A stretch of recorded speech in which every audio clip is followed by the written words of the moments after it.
सरकार की ओर से जारी नई शिक्षा नीति की और इसमें आज हम बात करेंगे स्कूली शिक्षा की, यानी कि प्राइमरी एजुकेशन के लेवल पर क्या कुछ बड़े बदलाव इस नई नीति में हैं, क्या रास्ता है और इन बदलावों से क्या कुछ हासिल करने का लक्ष्य रखा गया है और जो मौजूदा सिस्टम है उसमें कितना बड़ा फर्क इसमें दिखेगा। और इस पर चर्चा करने के लिए हमारे साथ तीन खास मेहमान हैं। हमारे साथ अनिल स्वरूप सर हैं, former secretary school education MHRD से। सर बहुत बहुत स्वागत है आपका। हमारे साथ दूसरे खास मेहमान अपराजिता गौतम हैं, प्रेसिडेंट हैं दिल्ली पेरेंट एसोसिएशन से। अपराजिता स्वागत है आपका। गीता गांधी हमारे साथ हैं जो कि प्रेसिडेंट हैं board of CMS society Lucknow. आपका भी स्वागत है गीता जी। शुरुआत में अनिल सर आपसे करना चाहूँगा। हालांकि शिक्षा नीति पर चर्चा और जिस तरीके से ये व्यापक है इसमें कई घंटे की चर्चा हो सकती है समझाने के लिहाज से, लेकिन हम एक एक करके आज सिर्फ अगर मैं स्कूली शिक्षा पर फोकस करना चाहूँ तो जिस तरीके से दिखता है इसमें ढांचे को बदला गया है। 10+2 का जो सिस्टम था, एंट्री और एग्जिट लेवल के अलग अलग मोड दिख रहे हैं। आपके नजरिए से, क्योंकि आपने एक लंबा वक्त गुजारा है इस विभाग के साथ काम किया है, क्या बड़ा परिवर्तन आपको लगता है कि इस नई शिक्षा नीति में, अगर स्कूली एजुकेशन को मैं समझूं, वहां पर नजर आ रहा है जिस पर फोकस किया गया है? ये मुझे आश्चर्य लगता है कि लोग ढांचे पर क्यों इतनी चर्चा कर रहे हैं। शायद ढांचे पे ज्यादा लोगों का ध्यान आकृष्ट हुआ है, जबकि धरातल की जो आवश्यकताएं हैं उनकी पूर्ति इस नीति के माध्यम से हो रही है। उनपे मैं समझता हूं अधिक चर्चा होनी चाहिए, वो व्यवहारिक भी हैं और उनको इम्प्लीमेंट भी किया जा सकता है। संक्षिप्त में मैं ये बताना चाहूंगा कि किसी भी नीति का उद्देश्य ये होता है कि वो उस क्षेत्र की समस्याओं के कारणों को समझे और ये सुझाव दे कि उन समस्याओं का समाधान कैसे हो सकता है। मेरे विचार से नीति उसको भली भांति कर रही है। इस जो सबसे बड़ी समस्या इस देश की है कि हम बच्चे को स्कूल तक ले आए हैं, लेकिन हम उसकी जो शिक्षा दे रहे हैं उसकी गुणवत्ता पर बहुत बड़ा प्रश्न चिन्ह है। और इस गुणवत्ता का जो ठीक नहीं होने का प्रमुख कारण है वो टीचर है। टीचर एक फलक्रम है जो कि इस नीति में स्पष्ट रूप से उसे रिकॉग्नाइज किया गया है कि टीचर से संबंधित स्थिति को हमें सुधारना होगा। और उसका सबसे बड़ा जो माफिया इस देश में है वो B.Ed और D.LED कॉलेजेस का है और इस नीति के माध्यम से उसको ठीक करने का प्रयास किया गया है। शिक्षा के संदर्भ में हमें जो मूलभूत समस्याएं हैं जिनका समाधान का एक डायरेक्शन नीति में दिया गया है उस पर ज्यादा विचार करना चाहिए। ओके गीता जी, जिस तरीके से कहा सर ने, और मैं अगर शुरुआत में फोकस करना चाहूँ कि एजुकेशन सिस्टम में जो सबसे बड़ा पार्ट है, स्टेक होल्डर है, वो है शिक्षक के तौर पर। और यहाँ पर हमने देखा है कि देश में किस तरीके से रिक्रूटमेंट या फिर कॉलेजेस उनकी मान्यता और फिर डिग्री के जरिए उनका अपॉइंटमेंट होता रहा है। इस नई शिक्षा नीति पर इस पर खास जोर दिख रहा है। कैसे आप देखते हैं समस्या को और नई नीति के जरिए वो किस हद तक हम दूर करते हुए नजर आ रहे हैं? मुझे लगता है कि शिक्षा नीति में जो सबसे अहम चीज़ें हैं वो सबसे पहली तो ये है कि जो स्कूलों का रिकग्निशन है वो आउटकम्स पर आधारित होगा गोइंग फॉरवर्ड, रादर देन कि जो जैसे अनिल स्वरूप सर ने कहा है कि ढांचे पर, इंफ्रास्ट्रक्चर पर, इनपुट्स पर। This is a very big departure. ये बहुत बड़ा फर्क होगा शिक्षा में अगर जिस तरीके से क्वालिटी को डिफाइन करते हैं वो उसमें बहुत बड़ा बदलाव है इस शिक्षा नीति में। आउटकम्स के ऊपर है और एक इंडिपेंडेंट एजेंसी बनाई जाएगी जिसके जरिए बच्चों के लर्निंग लेवल्स को मूल्यांकन उनका किया जाएगा। तो ये एक सोच में बड़ा फर्क है और I agree with mister Anil Swaroop कि ये बहुत बड़े इसमें असर पड़ेगा। दूसरा जो बहुत बड़ा दूसरा जो बड़ा चेंज आया है इस पॉलिसी के जरिए वो है separation of roles of government as between. अभी क्या है कि गवर्नमेंट जो है वो स्कूलों की संचालक भी है, वो ही स्कूलों की नियंत्रक भी है और वो ही स्कूलों की मूल्यांकनकर्ता भी है। ये नई शिक्षा नीति ने इन तीनों रोल्स को अलग अलग कर दिया है क्योंकि इससे बहुत डीप कॉन्फ्लिक्ट्स ऑफ इंटरेस्ट थे। तो आप समझ सकते हैं कि अगर कोई एंटिटी जिन स्कूलों का संचालन करती है उसी की नियंत्रक भी वही अगर है एंटिटी, तो वो अगर स्कूल अच्छे नहीं चल रहे हैं तो उन अपने ऊपर ब्लेम वो नहीं लेगी और उनका जो मूल्यांकन करेगी तो हमेशा अपने मूल्यांकन में उनको अच्छे मार्क्स देगी कि स्कूल्स बहुत अच्छे चल रहे हैं। इसका एक उदाहरण मैं देना चाहूँगी। अभी मध्य प्रदेश में एक स्टडी हुई, उसमें 8 मिलियन स्टूडेंट्स, 80 लाख बच्चों को वहाँ पर टेस्ट किया जाता है हर साल। वहाँ पर 2400 स्कूलों में एक अभिजीत सिंह हैं, वो स्टॉकहोम स्कूल ऑफ इकोनॉमिक्स में प्रोफेसर हैं, उन्होंने इंडिया के ही हैं, उन्होंने एक स्टडी की 2400 स्कूल में बच्चों को उन्होंने वो ही टेस्ट दिया जो 4 हफ्ते पहले वो गवर्नमेंट के जो टेस्ट में उन्होंने भाग लिया था। 2400 स्कूल्स में उन्हीं बच्चों ने 4 हफ्ते बाद जो किया उसमें उन बच्चों को, जैसे अगर 25 मार्क मिला जिस बच्चे को, गवर्नमेंट ने उसको टेस्ट में 65 मार्क दिया हुआ था। स्ट्रेट अवे 40% हायर बताई थी लर्निंग कंपेयर टू जो एक्चुअल लर्निंग लेवल था। तो आई थिंक कि ये मूल्यांकन करता एक इंडिपेंडेंट एजेंसी होनी चाहिए, और ये नई शिक्षा नीति ये चीजें लाती है। तो ये दो सबसे बड़ी चीजें हैं। मैं कुछ और भी कहना है उस पे कुछ, मैं लौटूंगा, मैं एक एक करके सारे पॉइंट्स पर आ रहा हूँ। अपराजिता, क्योंकि पेरेंट्स का सबसे बड़ा जो मैं कहूँ कि फोकस होता है जब स्कूल में बच्चों को भेजने की बात होती है कि वहाँ पर शिक्षक किस तरीके से और किस तरीके से जो मूल्यांकन प्रणाली है और जो एजुकेशन मिल रही है वो किस लेवल पर है और किस तरीके से मिलेगी। अब तक क्या बड़ी दिक्कतें दिख रही थी, और नई शिक्षा नीति में अगर स्कूली शिक्षा में कहूँ टीचर्स को लेकर जो मैं कहूँ कि पेच कसे गए हैं और एक बड़ी समस्या थी, इस पर फोकस किया गया है, उसे आप कैसे देखती हैं, उसका बदलाव, इम्पैक्ट? देखिए सचिन जी, यहाँ पर अगर हम लोग वाइडर पर्सपेक्ट में, अगर आपने जो मुझसे क्वेश्चन पूछा है, सबसे पहले तो शिक्षा है क्या? शिक्षा बेसिकली हम यहाँ पे बात भी कर रहे हैं, या नेशनल एजुकेशन पॉलिसी भी जो बनी है उसमें स्कूल एजुकेशन की बात करें तो स्कूल में कौन कौन होते हैं ये बातें समझनी चाहिए। स्कूल में आपका स्कूल मैनेजमेंट होता है, आपके बच्चे होते हैं, टीचर्स होते हैं, डेफिनेटली गवर्नमेंट का पार्टिसिपेशन होता है। एक मेजर पार्ट है पेरेंट्स। पेरेंट्स को हर तरीके से हर लेवल पे मिस कर दिया गया है। हमारा ये मानना है अगर पेरेंट्स पार्टिसिपेशन बढ़ता है, कहने को कागजों में पीटीए की बात कही गई है, बट हमारा प्रैक्टिकल एक्सपीरियंस ये है कि स्कूल में जो पीटीए होती हैं वो इलेक्टेड नहीं होती, वो सिलेक्टेड होती हैं। इसीलिए हमारा ये मानना है पेरेंट्स भागीदारी अगर बढ़ा देते हैं तो हम बेटर एजुकेशन की तरफ जाएंगे। दूसरी बात की, जैसे मैम ने भी कही और अपना अनिल सर ने भी बोली कि टीचर्स के पॉइंट ऑफ व्यू से तो पेज आपने कस दिया। यहाँ पे हम बात करेंगे उसका इम्प्लीमेंटेशन कितना होता है, वो भी देखने वाली बात है, जो एक अच्छा पॉइंट है, क्योंकि हमने ये देखा है कि प्राइवेट स्कूलों में, जहाँ पे गवर्नमेंट स्कूलों में टीचर्स प्रॉपर एक सिलेक्शन प्रोसीजर के थ्रू आते थे, प्राइवेट स्कूल में ऐसा कुछ भी नहीं है। कोई भी टीचर आके लग जाते हैं और बहुत सारी चीजें हम लोगों को देखने को मिलती हैं, उस डिटेल में नहीं जाते। बट हम बात करें पेरेंट्स पॉइंट ऑफ व्यू से, अगर शिक्षा नीति को ओवरऑल स्टडी करते हैं, जो हमारा ये जो आउटकम, तो ठीक है हमने पॉजिटिव की बात की, नेगेटिव ये है कि यहाँ पे पेरेंट्स की भागीदारी की आज भी बात नहीं की गई है। हमें ऐसा लगता है कि जहाँ पे क्लस्टर लेवल पे बनेगा या नेशनल लेवल पे जो भी एक ये भी बात है कि एक वो बनेगी, कमेटी बनेगी, तो हमारा ये मानना है ग्राउंड से लेकर टॉप तक पेरेंट्स की भागीदारी सुनिश्चित करें। बट ये वो पेरेंट्स कौन से होने चाहिए, हमारा इसमें सुझाव हमने पहले भी दिया था, जब एनईपी बन रही थी लास्ट ईयर, ड्राफ्ट भी हुआ था।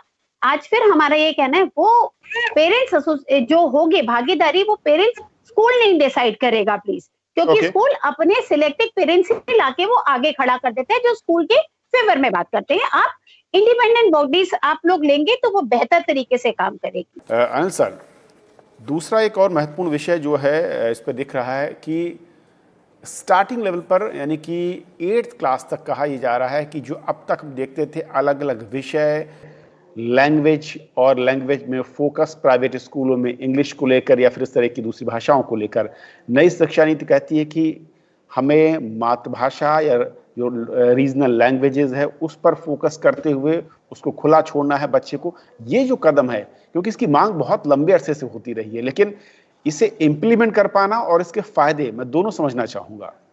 देखिए, पहले तो एक मैं थोड़ा करेक्ट करना चाहूंगा। अपराजिता जी ने कहा कि पेरेंट्स का जो प्रतिनिधित्व है वो पॉलिसी में नहीं चर्चित है, पॉलिसी में है चर्चित। इनफैक्ट पॉलिसी में कहा गया है कि पेरेंट्स का रिप्रेजेंटेटिव होगा स्कूल में। जस्ट एक फैक्चुअल करेक्शन। जो आपने बात कही बहुत ही इंपॉर्टेंट एस्पेक्ट है ये इस पॉलिसी का।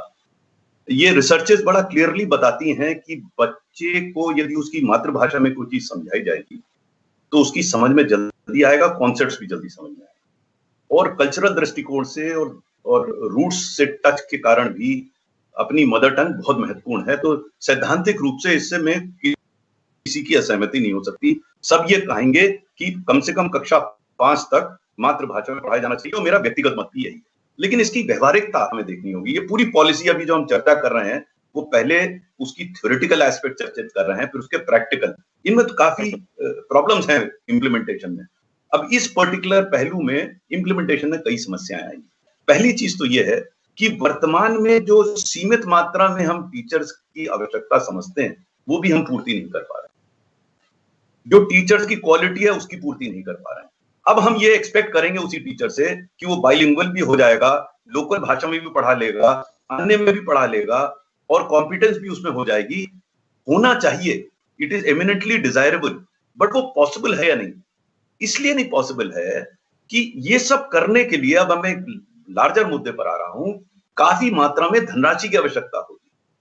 ह्यूमन रिसोर्स की तो जरूरत होगी ही होगी, धनराशि की आवश्यकता होगी। मैं सचिव शिक्षा रहा हूं भारत सरकार में, हम सब बड़ी बड़ी बात करते हैं, लेकिन बजट के माध्यम से जब आता है तो बजट हम कम ही कर देते हैं, बढ़ाते नहीं। तो इसको हमें दिमाग में रखना होगा। कहना आसान है किसी चीज को, हम चीज को कॉन्सेप्चुअली अग्री कर लेते हैं, कोई इससे डिसएग्री नहीं करेगा जो लिखा है पॉलिसी में इस मुद्दे पे या अन्य मुद्दे पर, बहुत ही अच्छी बात कही है। लेकिन कहने वाले तो चले जाएंगे, करने वालों को ये देखना पड़ेगा कि इस करने के लिए उनके पास वो ह्यूमन रिसोर्स कैसे आएगा, उसको ट्रेन कैसे करेंगे, वो पैसा कहां से आएगा, इस पे काफी गंभीर चिंतन करना पड़ेगा। So in short, it is eminently desirable, but we'll have to make it feasible, it will be difficult. लेकिन अनिल सर, जिस तरीके से सब्जेक्ट प्रेफरेंस की बात है, और मैं कहूं कि स्कूली शिक्षा में ही, और नई शिक्षा नीति जब ये कहती है कि बर्डन एक तरीके से कम करने की कोशिश हो रही है, एनरोलमेंट्स की संख्या को ज्यादा करने की बात हो रही है, लेकिन फिर वही जो आपने कहा कि ये जो समस्या है कि हमारे पास स्कोप स्पेस कितना है, और अभी भी हमारा जो पूरा का पूरा सिस्टम है वो प्राइवेट स्कूल्स के सहारे या उसके कंधों पर चलता हुआ नजर आता है। वो इस तरह की नीतियों को जो पहले भी गाइडलाइंस थी उनसे अलग खड़े होते कई बार नजर आते हैं। इसे कैसे मीट आउट कर पाएंगे? मैं थोड़ा सा आपके इस प्रश्न का मैं थोड़ा सा स्टार्ट करना चाहूंगा, फिर गीता जी से ठीक हो। एक जो मुझे इस पूरी नीति में नहीं समझ में आया, जो कि होना चाहिए था, लगभग 50% बच्चे प्राइवेट स्कूल में जाते हैं। पूरी पॉलिसी में एक दो पैरा में कहीं मेंशन है प्राइवेट स्कूल का। अरे भाई, आप प्राइवेट स्कूल को साथ लेकर चलिए, आप उनको दूसरा क्यों मान रहे हैं? हमें लेवरेज करना है दूसरे की, पब्लिक प्राइवेट पार्टनरशिप लानी है, प्राइवेट स्कूल्स को एनकरेज करना है, हमें उन्हें डिस्करेज नहीं करना है।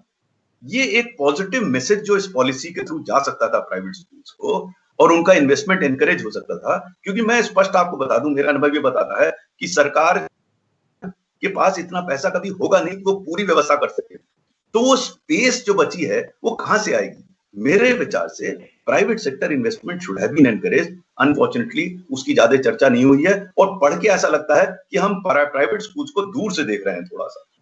मेरे विचार से एक अच्छा मौका था कि हम प्राइवेट स्कूल्स को पार्टनर बनाते हैं। जब मैं बात प्राइवेट स्कूल की कह रहा हूं तो उन स्कूल की बात नहीं करता हूं जो कि कुछ ऐसे स्कूल हैं जो फी बढ़ा लेते हैं और गड़बड़ करते हैं। तो हर व्यवस्था में कुछ लोग गड़बड़ है। अब कुछ लोग गड़बड़ होने की वजह से हम सबको गड़बड़ माने, मेरे विचार से स्थिति उचित नहीं। बिल्कुल। गीता जी, कैसे देखती हैं आप?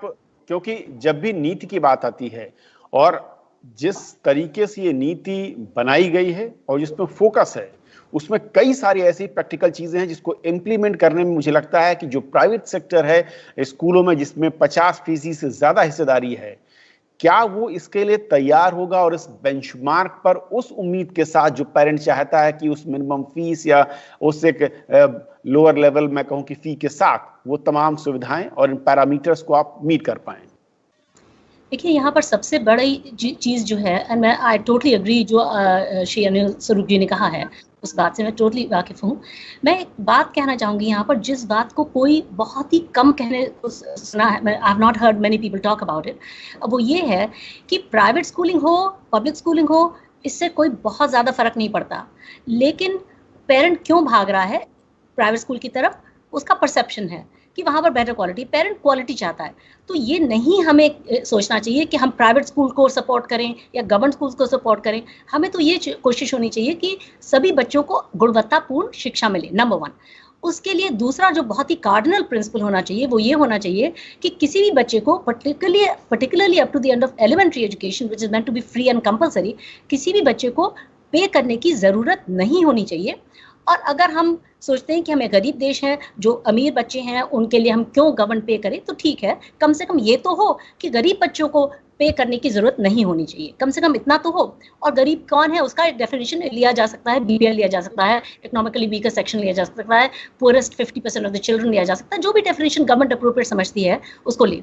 लेकिन उन बच्चों के लिए it should be the government's responsibility to pay for the education of this children. Now उसको करने के दो तरीके हैं। एक तो ये है कि आप गवर्नमेंट स्कूल चलाइए और गवर्नमेंट स्कूल में वो बच्चे जाएं। जो अभी वस्तु स्थिति वही है कि गवर्नमेंट फ्री में एजुकेशन प्रोवाइड करती है। वो कहती है कि अगर आप गरीब हैं, आप प्राइवेट स्कूल में नहीं जा सकते तो आप उनमें जाइए।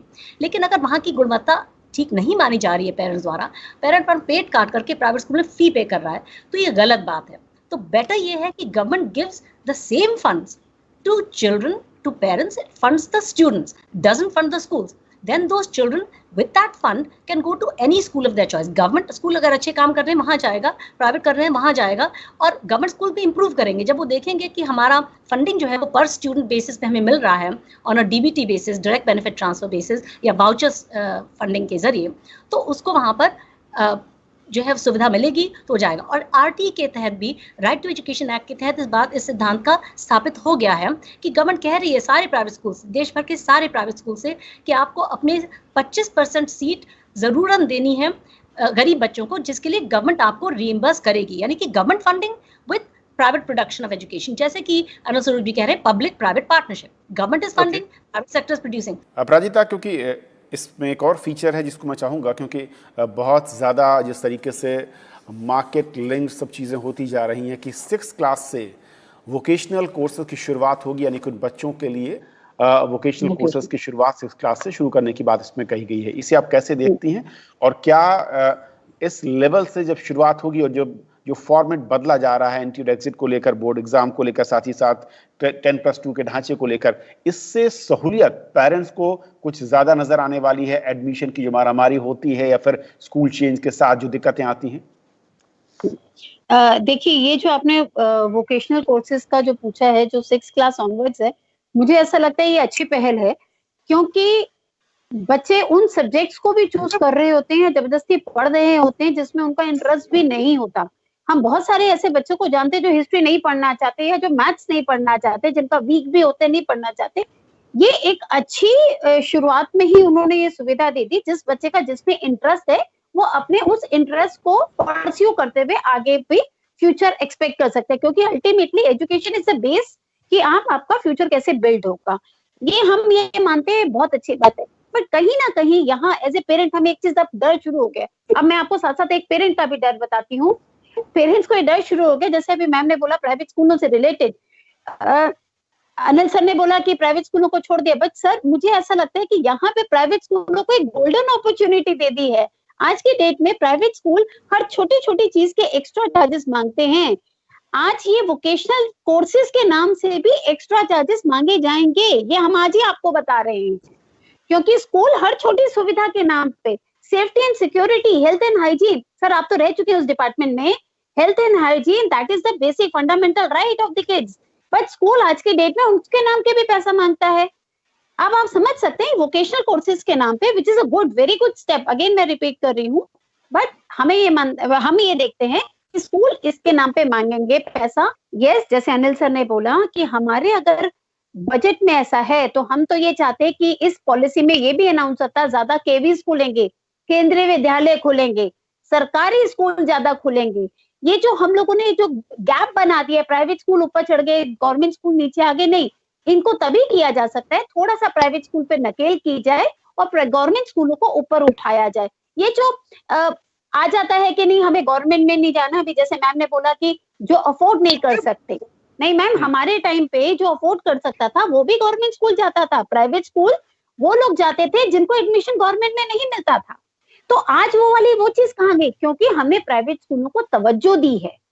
गवर्नमेंट के पास फंडिंग हो सकती है, मैं अपनी बात को खत्म करना चाहूंगी, पब्लिक प्राइवेट, अगर हम स्कूलिंग की बात करें तो प्राइवेट स्कूलों को मौका दीजिए, गवर्नमेंट को फंड करें। यहाँ पर भी स्कूल कॉमर्शियल एक्टिविटी में इन्वॉल्व है, वहां ओपनली इन्वॉल्व होंगे, तो इट इज बेटर अगर कॉम्बिनेशन बनता है तो ये हो, बट इम्प्लीमेंटेशन। और लास्ट में एक चीज मैं कम्युनिटी इसमें ऐड करना चाहूंगी, पॉलिसी जो मैंने सरसरी तौर पे देखी है, कोई भी पॉलिसी होती है अगर इम्प्लीमेंटेशन ना करने पर, जब तक वॉयलेशन पे ना करने पर उनमें कोई एक्ट या ऐसा नहीं लाया जाता कि उसके ऊपर कार्यवाही होगी, तब तक वो पॉलिसी सिर्फ धरने पर ग्राउंड पे फेल हो सकती है। यहाँ पर अगर कोई इसको इम्प्लीमेंट नहीं करता या गवर्नमेंट जो कहती है कि नहीं करता, उसके ऊपर एक्शन होगा। ये पार्ट हर जगह पे ऑल ओवर इंडिया मिसिंग है। अनिल सर, क्योंकि हम सब जानते हैं कि शिक्षा राज्य का विषय है और अलग अलग राज्य अपने लिहाज से जो सेंटर की कॉमन पॉलिसी होती है उसको इम्प्लीमेंट करते हैं, उसको अमेंड करते हुए लागू करते हैं। लेकिन 2 पॉइंट जो राधिका ने कहे उसके साथ साथ में एक और पॉइंट समझना चाहूंगा कि क्या निर्भरता हमारी नई पॉलिसी में और क्रेज में कहूँ जो पेरेंट्स का है, चाहे वो मजबूरी हो या कोई और वजह, वो पब्लिक स्कूलों पर बनी रहेगी, वो रहेगा? और दूसरा कि किस तरीके से रेगुलेटरी की जो जरूरत बताई जा रही थी स्कूली सिस्टम में अलग अलग राज्यों में, उसे क्या हम कॉमन कर सकते हैं या नहीं, और क्या पॉलिसी में कहीं कोई इसका इशारा मिलता है? पहली चीज तो मैं बताना चाहूंगा कि हम अभी जितनी चर्चा कर रहे हैं वो एक सामान्य चर्चा कर रहे हैं राष्ट्रीय दृष्टिकोण से। आप अलग अलग राज्यों को देखें तो अलग अलग राज्यों में अलग प्रकार से इस नीति को क्रियान्वित किया जाएगा। उदाहरण के तौर पर जब आपने बात उठाई कि पब्लिक गवर्नमेंट स्कूल से छोड़कर प्राइवेट स्कूल में जा रहे हैं, ये व्यवस्था कुछ राज्यों में परिवर्तित हो गई।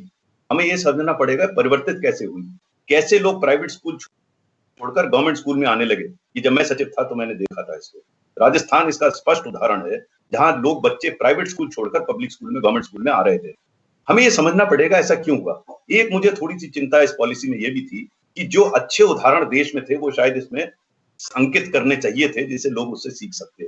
जैसे राजस्थान का मैं उदाहरण इसलिए दे रहा हूं कि भारी मात्रा में प्राइवेट स्कूल से पब्लिक स्कूल में आए।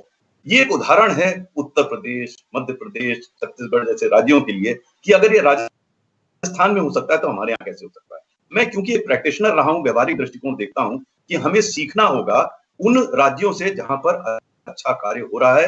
हमें किसी इंग्लैंड, फिनलैंड, हॉलैंड, स्कॉटलैंड जाने की जरूरत नहीं है, यहीं पर बहुत अच्छा कार्य हो रहा है। और जब हम नीति की बात करते हैं तो राष्ट्रीय स्तर की नीति की बात करते हैं, जबकि हमें प्रयास करना चाहिए कि प्रत्येक राज्य के अलग योजना बने, नीति नहीं योजना बने। कौन करेगा, कब करेगा, कैसे करेगा।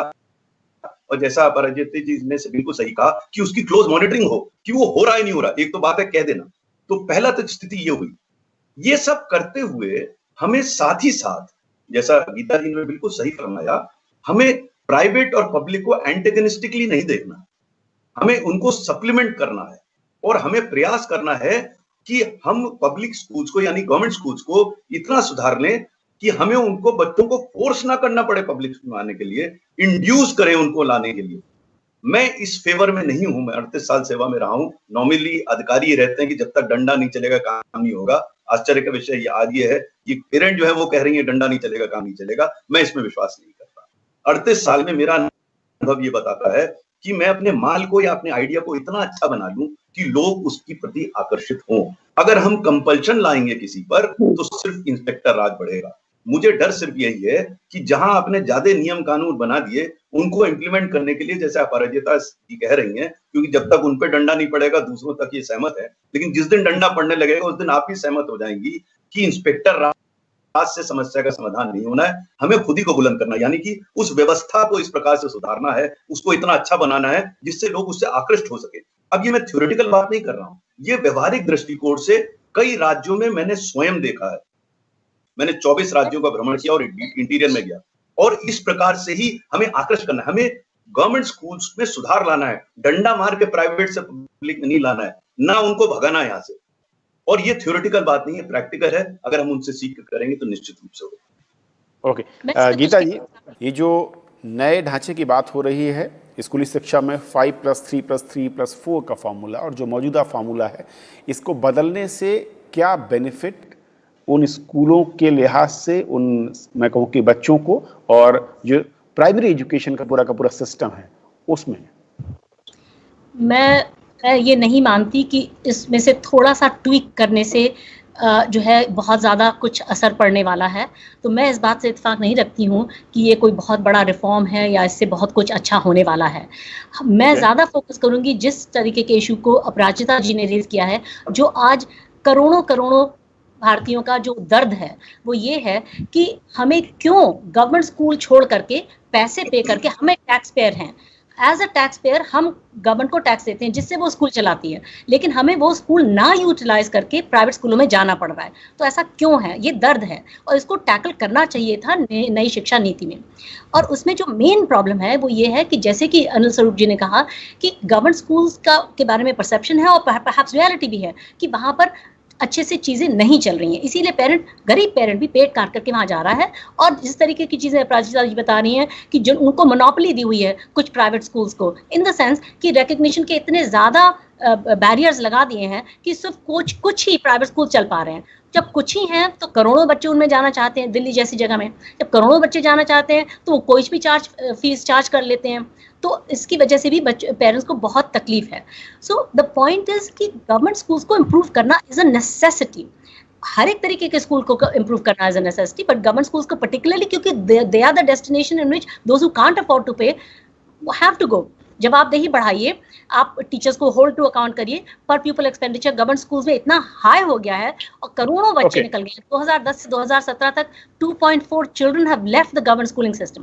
तो ये गवर्नमेंट स्कूल्स के ऊपर अटैक नहीं कर रहे हैं, लेकिन ये कह रहे हैं कि गवर्नमेंट को इस नीति के जरिए जो जवाबदेह बनाने वाली पॉलिसी बनानी चाहिए थी, जवाबदेही का वर्ड तक नहीं है, अकाउंटेबिलिटी का वर्ड तक नहीं है इसमें कि how we gonna make the teachers and the schools accountable to the parents.